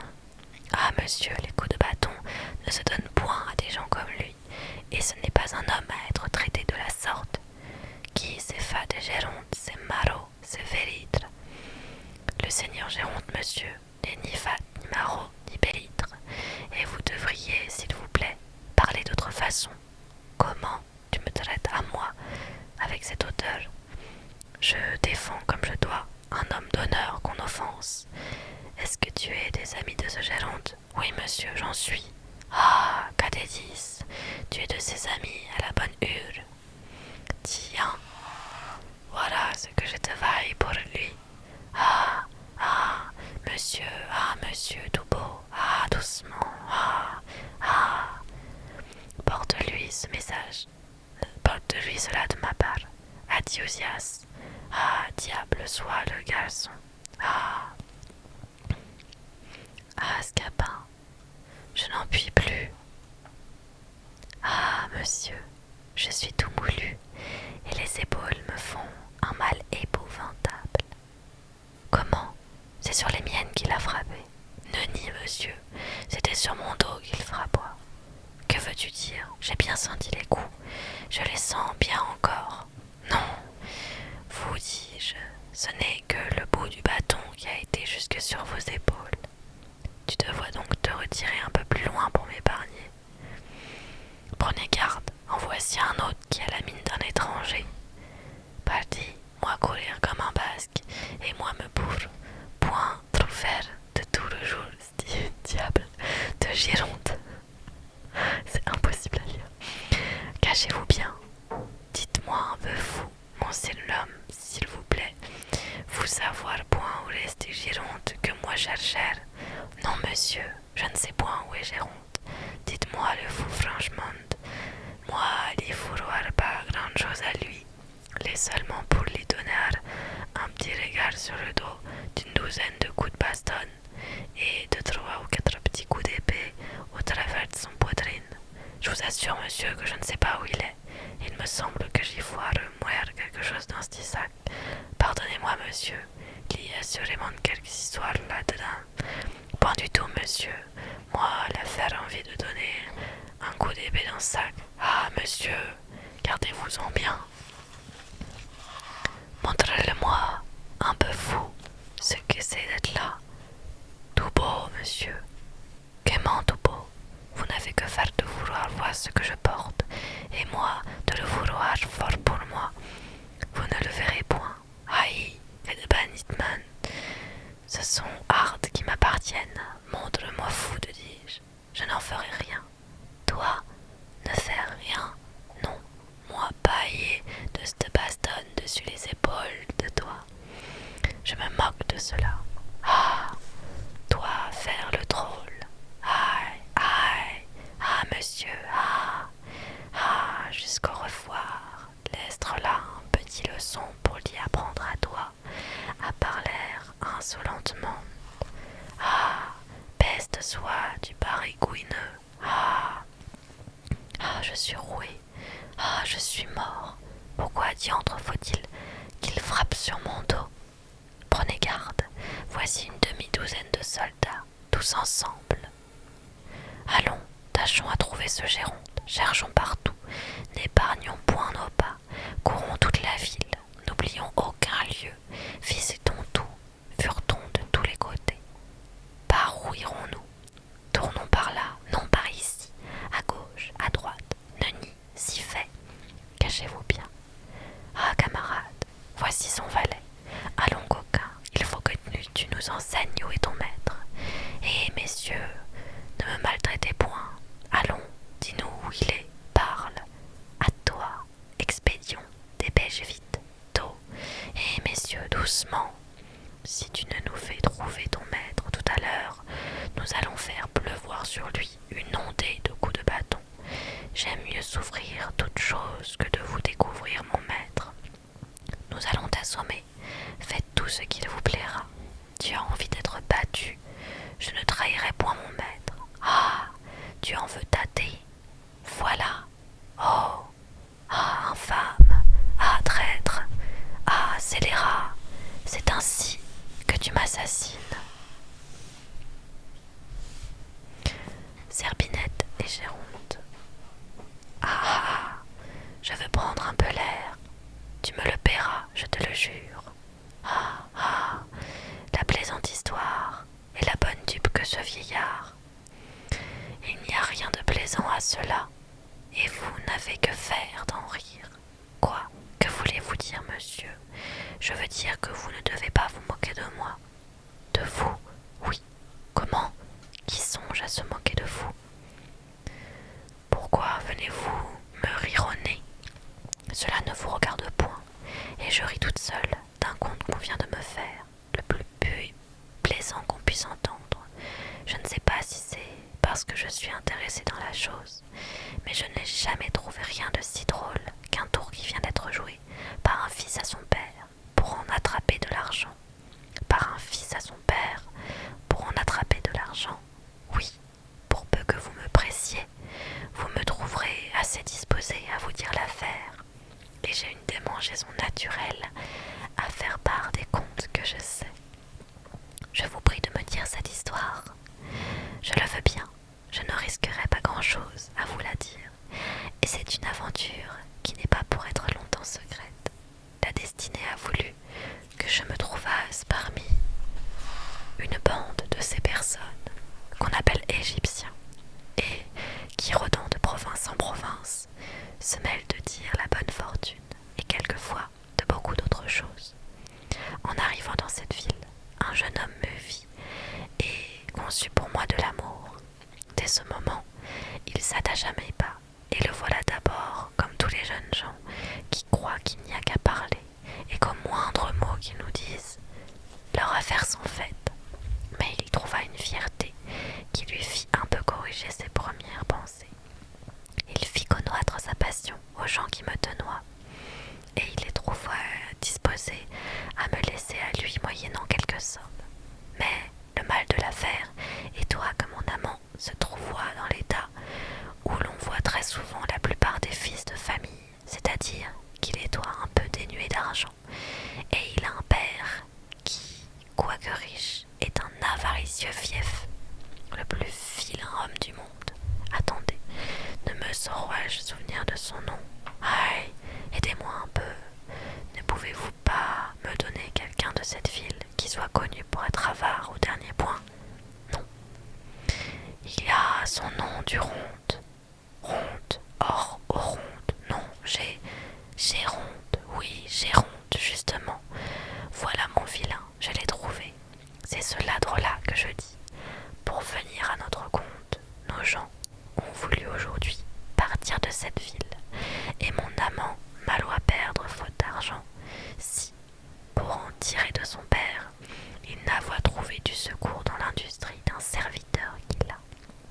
Pour le nom du serviteur, je le sais à merveille, il s'appelle Scapin. C'est un homme incomparable, et il mérite toutes les louanges qu'on peut donner. Ah, coquin que tu es! Voici le stratagème dont il s'est servi pour attraper sa dupe.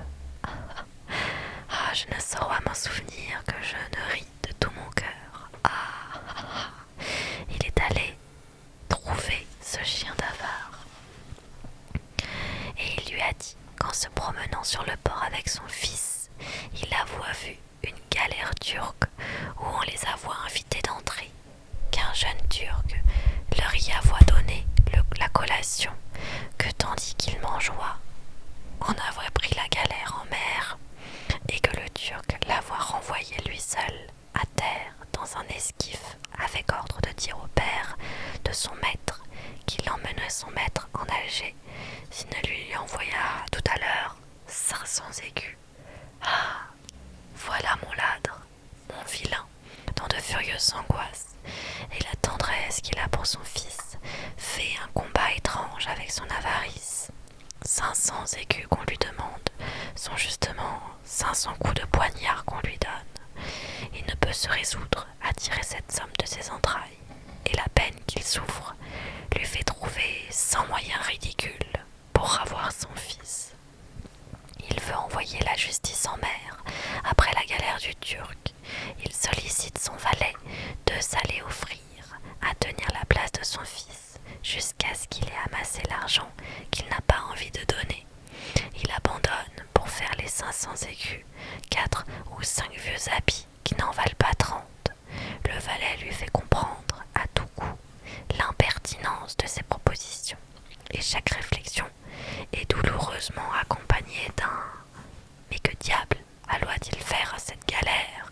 Ah, maudite galère, traître de Turc !» Enfin, après plusieurs détours, après avoir longtemps gémi et soupiré, « Mais il me semble que vous ne riez point de mon compte. Qu'en dites-vous? Je dis que le jeune homme est un pandard, un insolent, qui sera puni par son père du tour qu'il lui a fait, que l'Égyptienne est une malavisée, une impertinente, de dire des injures à un homme d'honneur, qui saura lui apprendre à venir ici débaucher les enfants de famille, et que le valet est un scélérat, qui sera par Géronte envoyé au gibet avant qu'il soit demain. Sylvestre et Zerbinette. Où est-ce donc que vous vous échappez? Savez-vous bien que vous venez de parler là au père de votre amant? Je viens de m'en douter, et je me suis adressée à lui sans même y penser, pour lui conter son histoire. Comment? Son histoire? Oui, j'ai doigt toute remplie du conte, et je brûlois de le redire, mais qu'importe, tant pis pour lui. Je ne vois pas que les choses pour nous en puissent être ni pis ni mieux. Vous aviez grande envie de babiller, et c'est avoir bien de la langue que de ne pouvoir se taire de ses propres affaires. N'aurait-il pas appris cela de quelques autres? Hola, Sylvestre, rentrez dans la maison, voilà mon serviteur qui m'appelle.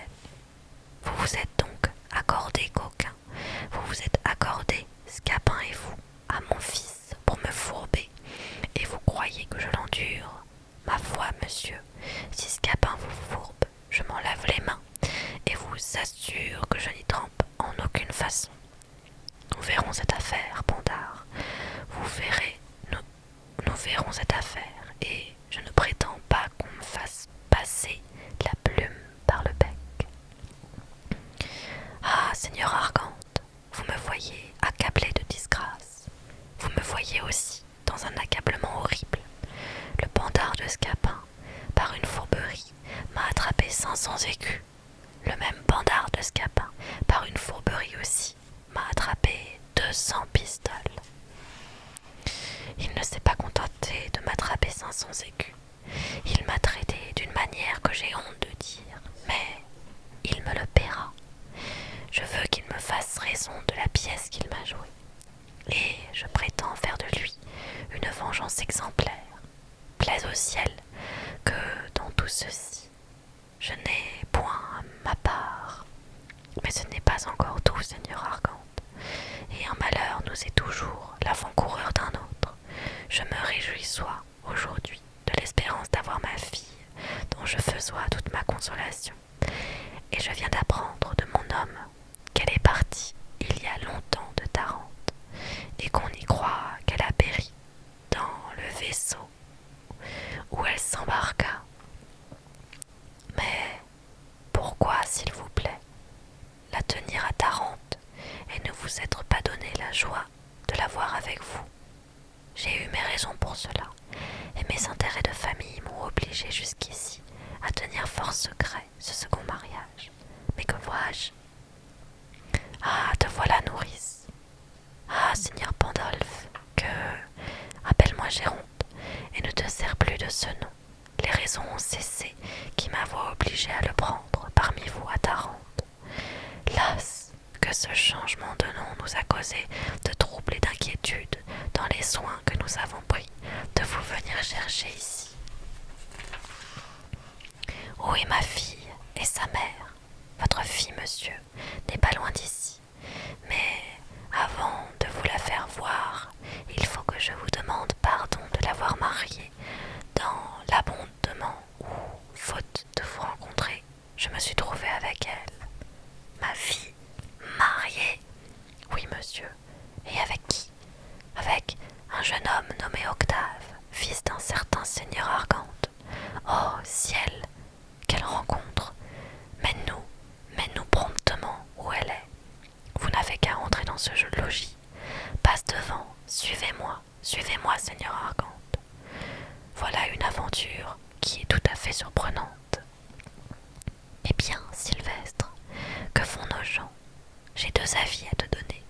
L'un, que l'affaire d'Octave est accommodée. Notre Hyacinthe s'est trouvée la fille du seigneur Géronte, et le hasard a fait que ce que la prudence des pères a délibéré.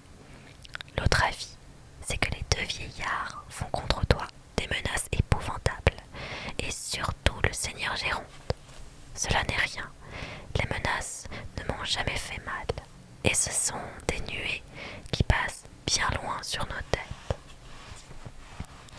Prends garde à toi, les fils se pourront bien raccommoder avec les pères, et toi, demeurer dans la nasse. Laisse-moi faire, je trouverai moyen d'apaiser leur courroux, et retire-toi, les voilà qui sortent. Allons, ma fille, venez chez moi. Ma joie au roi était parfaite, si j'ai pu voir votre mère avec vous. Voici Octave, tout à propos. Venez, mon fils, venez vous réjouir avec nous de l'heureuse aventure de votre mariage. Le ciel... Non, mon père, toutes vos propositions de mariage ne serviront de rien. Je dois lever le masque avec vous. Et l'on vous a dit mon engagement. Oui, mais tu ne sais pas. Je sais tout ce qu'il faut savoir.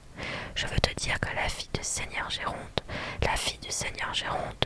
ne me sera jamais de rien. C'est elle. Non, monsieur, je vous demande pardon. Mes résolutions sont prises. Écoutez. Non, tais-toi. Je n'écoute rien. Ta femme. Non, vous dis-je, mon père, je mourrai plutôt que de quitter mon aimable Hyacinthe. Oui, vous avez beau faire, la voilà, celle à qui ma foi est engagée. Je l'aimerai toute ma vie, et je ne veux point d'une autre femme. Eh bien, c'est elle qu'on te donne. Quel diable d'étourdi, qui suit toujours sa pointe. Oui, Octave, voici mon père que j'ai trouvé, et nous nous voyons hors de peine. Allons chez moi, nous serons mieux qu'ici, pour nous entretenir. Ah, mon père, je vous demande par grâce que je ne sois point séparée de l'aimable personne que vous voyez. Elle a un mérite qui vous fera concevoir de l'estime pour elle, quand il sera connu de vous. Tu veux que je tienne chez moi une personne qui est aimée de ton frère, et qui m'a dit tantôt, au nez, 1000 sottises de moi-même. Monsieur, je vous prie de m'excuser. Je n'aurais pas parlé de la sorte. Si j'avois su que c'est toi vous, et je ne vous connais soit que de réputation. Comment? Que de réputation? Mon père, la passion que mon frère a pour elle n'a rien de criminel, et je réponds de sa vertu. Voilà qui est fort bien. Ne voudra-t-on point que je mariasse mon fils avec elle, une fille inconnue qui fait le métier de coureuse? Mon père, ne vous plaignez point que j'aime une inconnue sans naissance et sans bien. Ceux de qui je l'ai rachetée viennent de me découvrir qu'elle est de cette ville et d'honnête famille, que ce sont eux qui l'y ont dérobée à l'âge de 4 ans. Et voici un bracelet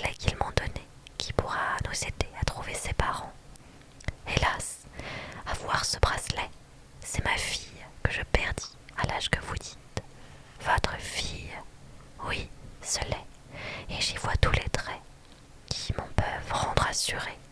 Oh ciel, que d'aventure extraordinaire! Ah, messieurs, il vient d'arriver un accident étrange. Quoi? Le pauvre Scapin. C'est un coquin que je veux faire pendre. Hélas, monsieur, vous ne serez pas en peine de cela. En passant contre un bâtiment, il lui est tombé sur la tête un marteau de tailleur de pierre qui lui a brisé l'os et découvert toute la cervelle. Il se meurt et il a prié qu'on l'apportât ici pour vous pouvoir parler avant que de mourir. Où est-il? Le voilà. Ah, aïe, monsieur, vous me voyez. Aïe, vous me voyez dans un étrange état. Aïe, je n'ai pas voulu mourir sans venir demander pardon à toutes les personnes que je puis avoir offensées. Aïe, oui, messieurs, avant que de rendre le dernier soupir, je vous conjure de tout mon cœur de vouloir me pardonner tout ce que je puis vous avoir fait, et principalement le Seigneur Argante et le Seigneur Géronte. Aïe. Pour moi, je te pardonne. Va, meurs en repos. C'est vous, monsieur, que j'ai le plus offensé par les coups de bâton que ne parle point davantage. Je te pardonne aussi.